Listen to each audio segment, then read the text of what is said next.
What is going on, guys? Today is Sunday morning at 11 o'clock, and today, I cannot believe I'm saying this because, like, I've been so stoked to go back to Florida. The weather here is getting pretty cold, and I'm just ready to go back, right? I'm hanging out at Tommy's shop yesterday, and he had some subscribers hanging out. I was talking to him, we were going back and forth, we were talking about, like, flipping cars and stuff, and he works at Subaru, and the dude was like, yo, no, this Subaru on the marketplace that's super cheap, that's very well flippable. And I'm like, dude, you gotta let me see it. Like, you can't talk up this car and not let me see it on the marketplace. So he pulls out his phone, he shows me, instantly have him send me the link because it sounds like a great deal. So it's a 2006 Subaru Legacy, GT, yeah, so it's turboed. I mean, I don't want to say it's really cheap because it's not. I'm a little nervous.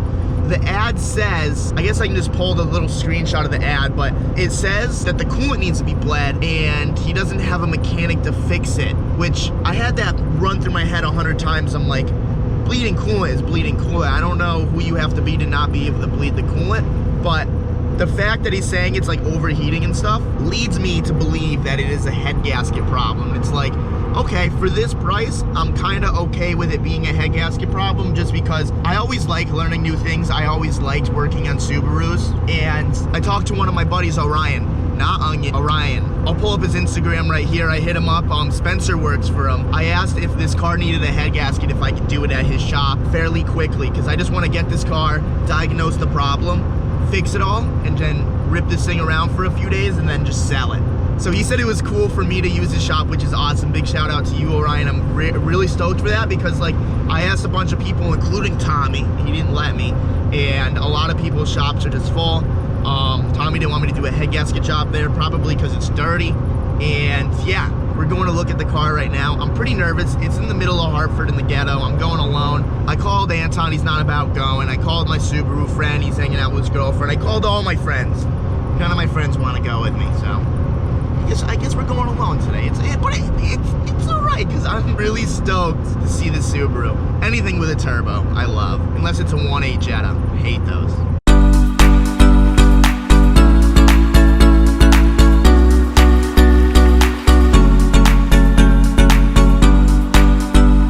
Guys, so we are about to arrive. So there's one street in Hartford that I'm scared of. Only one. If this deal is on that street, straight up not gone. Like 100%. I'm just gonna turn around and go home because I am not getting killed. One time, me and actual Onion, we were driving down. I forgot like what we were doing, but dude ran up to the car with a mask on, and I just fucking floored it. I was terrified. And ever since then, won't go back. I've gotten jumped in Bremen, not getting jumped in Hartford.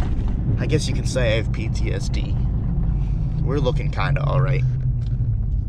Man, I really hope this Subaru is worth it because I'm like super excited. You can call this an addiction. So this, actually, let me rephrase that. This is the worst part, having to give someone the money for the car that you want to resell. Because it's scary. You don't really know what you're really getting into. You don't know if it's gonna sell, and you're just giving all of this money to someone, and you just gotta hope that you can make it work. But I'm confident in this. As long as I look it over and everything, we'll be good. All right, boys and girls, well, we're here. This is it. Let's hope she's good. All right, so all in all, the deal really didn't go that bad. The dude that was actually selling it, he was very nice. He was very honest. I mean, from at least what I could tell, he admitted he bought the car for cheap off auction. He wanted to fix everything that was wrong with it and drive it in the winter because obviously they're all-wheel drive. I guess when he got it, it was misfiring, it was acting weird, so he replaced the coil packs, he replaced the spark plugs and stuff, and it was still misfiring, and this is where I get a little nervous. So he brought it to a mechanic, and I guess the mechanic took the driver's side head off, noticed that there was an exhaust valve cracked, so he replaced the exhaust valve, he replaced that head gasket, not the passenger side, only the driver's side. And the guy said he got the car back and it was overheating, and the mechanic said it's just because he didn't bleed the cooling system properly. And the car is idling very high. We had a OBD2 reader. I scanned the codes and it said the mass airflow sensor was bad, the intake temp sensor, and that leads me to believe that the whole MAF itself is bad. So I'm just gonna get a whole new unit.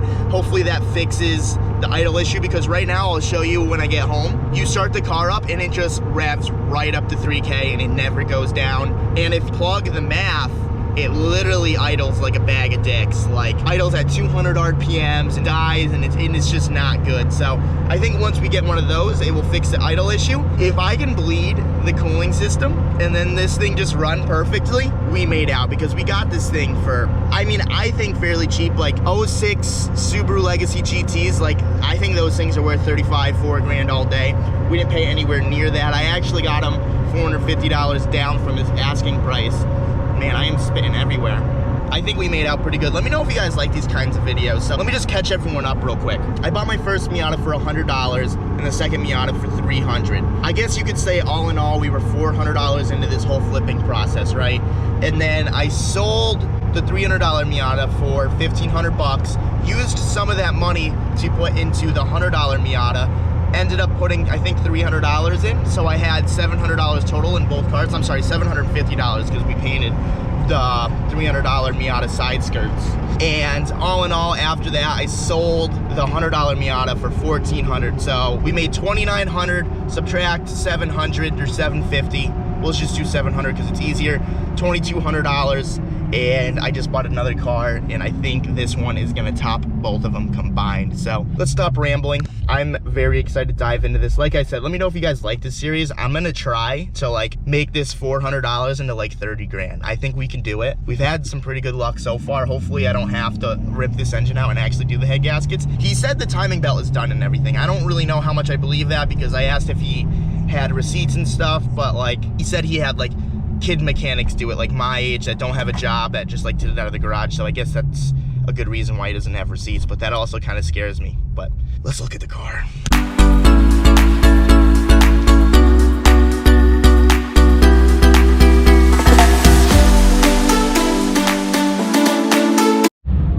Okay, so before I do anything, I just want to go to AutoZone real quick, get some coolant so we can actually bleed this system, because apparently that's what's wrong with this car. But I'll give you a little sneak peek. Check this thing out. Yes, it is a wagon. Yes, it is blue. That's the only thing that I hate about this car. But other than that, she's turboed. I'm gonna get that 50-50 because I don't know how much coolant's in it. I don't want it all coolant. Already spending money on this beast, a whopping $10. But this thing, for a Connecticut car, this thing is rust free. And like when I say rust free, there's literally no rust down here. Like, look at that. Like a little surface rust, but nothing bad at all. This thing is so clean. I got a steel on it. Okay, so I just made it back home. Anton wanted me to come over. He's not outside yet, so I figured I would really explain things about the car. So you guys know, now my 2006 Legacy GT. Got it for dirt cheap. The only damage that I have seen so far is this bumper right here. It's a little disconnected right here. Maybe someone just rubbed up against like a guardrail or something. I really don't know, but I mean, for the price that I paid, that's really not that bad at all. Walking around it, like, tires are all right. Yeah, they're all right. A lot of you are probably wondering, is this thing auto or is it a 5-speed? And like, if this thing was auto, never would have bought it. Check this out. Woo! And the interior is pretty clean. You got a rip right here, but power everything works. And it is honestly pretty fucking nice in here, man. I am stoked on this purchase. Like, I almost want to like save this for like when I come back for like Christmas and stuff and it's snowing and I can just like boogie through the snow in this thing and drift, and like it's gonna be a nice daily for sure. I don't even know what this is, but cool. It's a reefer holder, I guess. It's got a, oh, it's got a huge sunroof, dude. I didn't even know that. Heck yeah. The mirror's a little cracked, but that's okay. The windshield is a tiny bit cracked right there. That's all right too. But this thing starts up like butter. But like I said, I will warn you, it sits in idles at 3,000 RPMs. But before I start it, I want to go ahead and I want to crack the radiator cap and actually start to bleed the system, because I'm kind of on a hill right now. So I hope by being on a hill, I can kind of just burp it all out and I can top this baby out. And if it doesn't overheat, we did really good. Literally got to Anton's 2 minutes ago and he's already pissing me off. He's calling my Legacy GT an Outback. It's an Outback. Literally, guy, you're like, you bought an Outback. It's a Legacy GT. The dude had to check the title because he didn't believe me. You know it's a Legacy. Now I do. I didn't realize they made, I mean, it literally looks like an Outback. It's the same thing. Says the dude that makes boost and neutral. Oh God, I'm spilling this everywhere. So I think this is where you fill her up. You want to do the honors? No. Can you hold this then? All right. You think I'm gonna leak? Yes. Yeah, probably. There it is, dude. Yeah, there it is. Guess I'm in there, huh? We're really gonna tell where the leak is now, huh? All right. She's already burping. That's a good sign. Now I'm gonna start it up. It's really loud because it revs at 3,000. It just stays there. How about you cap this before you spill Well, it? I'm gonna have to fill it. I know, but when it rattles and stuff.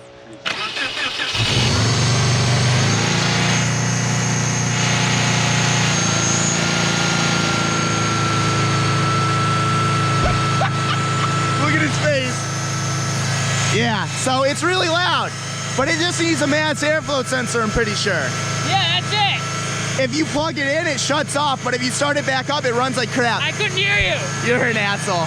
Well, I'm gonna go ahead, I'm gonna try to bleed the system and see if it overheats. If it doesn't overheat, we're good. If it does, we have to like pressure test it and see if the head gaskets are bad. So we're already making some progress. Good news, we bled the system. There was a lot of bubbles that came out, which is good because that tells me that it hasn't been bled yet. 2, we ran it for about 10 minutes and the farthest the coolant gauge got was halfway, which is awesome. But the bad news is she ran out of gas. So I'm bringing the truck and trailer to the gas station real quick. I'm just gonna put half a tank of 93 in this thing because she is turboed and I'm gonna drive it. There's no sense of me not trying to drive it. I want to put the cap back on, actually pressurize the whole system, drive it around and then see if it overheats. I'm only gonna let it get to about 3/4. If it does get to 3/4, that is obviously telling me that something wrong. There's no sense of letting the thing overheat. I did notice when the gauge was at half, the fans still were not kicking on. I don't know if that's normal. I don't know if the fans just kick on when it actually starts to overheat, but I would assume once the temperature got to half, at least one fan would kick on and the other fan is probably an AC fan. So I don't know. I need to look into that a little bit, but I mean, so far so good other than the idle revving so high, but I think I have a buddy that has a mass airflow sensor that he's gonna let me have for $5. So if we can do that, the car might be just ready to go. Maybe he wasn't lying. Maybe it really just needed to be bled, which would be honestly insane. I don't have that kind of luck, so let's see. She's a half race car. If she was a full race car, she'd be taking E85, but not in this good girl. I just can't believe how clean this thing is. Honestly, it's so good. Can't believe Anton's goes in Outback. F you, dude. Just put 20 bucks in, 6 gallons, no need to put more in. I just wanted her to run so we can test drive her. I'm honestly so excited. All right, so I'm driving this thing right now, and it's kind of scary, like with the math being all messed up, it like idles at 4,000 RPMs. Look at this idiot, dude. I literally hate people. Like, come on, man, get the F out of the way. Dude literally just ran in front of me, like so close. If I wasn't paying attention, I would have just smacked him. Anyways, it kind of breaks up around 4,000 RPMs. I want to say it's because of the math. I won't know. I'm literally just taking it around the block real quick. Like, I don't even have to give it gas. Like, this thing kind of goes for me because the idle's all messed up. Like, no feet on the gas or anything, and she's just cooking. Shift, no problem. Everything's good in the neighborhood, but so far the temps are good. That's really all I'm trying to look for right now. Ooh, you can see that fucking idle is 4K right now, which is bad. But like, if I try to give it gas, it just kind of breaks up. But like, if I just feather it, it's good. It's very hesitant though, which leads me to believe that the math is messing it up. Because once a math is messed up, the whole car runs like a bag of poopy. I don't know, I guess I'm just gonna, ooh, it says Outback, dude. I definitely have to sell it. The fucking tag says Outback. I can't tell Anton that either. Just to give you guys a little update on the day, we've been working on Anton's car. Everything is sound, everything is running good now. We did run into a little issue. So tomorrow Jimmy is supposed to tune this, but the car wasn't really driving well. And now that he actually had a wideband, I can kind of like half tune it so he can actually drive it to work tomorrow and be able to drive it to Jimmy's shop so he can properly tune it. When he wrapped it, I guess the wrap came apart and it hit the heater core line. So what they need to do right now is they just need to get a whole new heater core line. They are currently reheat wrapping it right now. So that should be all good. I'm just gonna go home and eat because I haven't eaten yet. And yeah, I mean, we went for like a 10-minute rip and it went from like breaking up like crazy to actually being able to drive it pretty normally. So we're making progress. The only thing that matters is he can drive it to Jimmy's tomorrow. All right, guys, well, I'm doing that outro on the good old iPhone here. Anton, you wanna walk us through your night, dude? I hate this car. Why do you? Because literally every single time I fix something, another thing breaks. Anton bought a new wideband, AEM wideband, and the thing's not working. $250. All it reads is straight lean, and like to test the theory, what I did was I cranked the fuel all the way up to make sure it was 100% not lean, and I made it so rich to the point where it was just burning your eyeballs, and the AFR gauge still wasn't reading. I read some forums, I went through like their diagnostic tests and everything, and I think we came to the conclusion that your sensor's bad. So fucking stupid. Brand new sensor. He was driving it, and I guess you have a coolant leak now. Anton is really upset. Oh yeah, I told you about the downpipe melting it, and then he tried to fix it, but the thing was, when you grab the brass fitting with pliers, it probably bent the heater core lines, and then now it's leaking. I spent money on this car. I tried to make it reliable, and I still get fucked. Yeah, no, you really did. Thing's junk. Hopefully we can make it better. I'm gonna text Jimmy and see if he can like look over it, and like Jimmy's pretty good at wiring and stuff, so maybe he can figure out that wideband. I'm just here to try to make it drivable, and we've done that. You wanna buy it? No, I don't. But you want to do the outro? No. If you guys like this video, If you like this video, give it a thumbs up. If you like seeing me struggle, subscribe. We'll see you next time. I'll let you guys know what happens with the Subaru tomorrow. We're gonna get a mass airflow sensor and everything, but until then, peace out. All right, Anton just left in anger. we were driving back to his house, and like that heater core like bong, he like bent because he pulled it with pliers, and thing just started pissing all over his legs. It is soaked with coolant right there.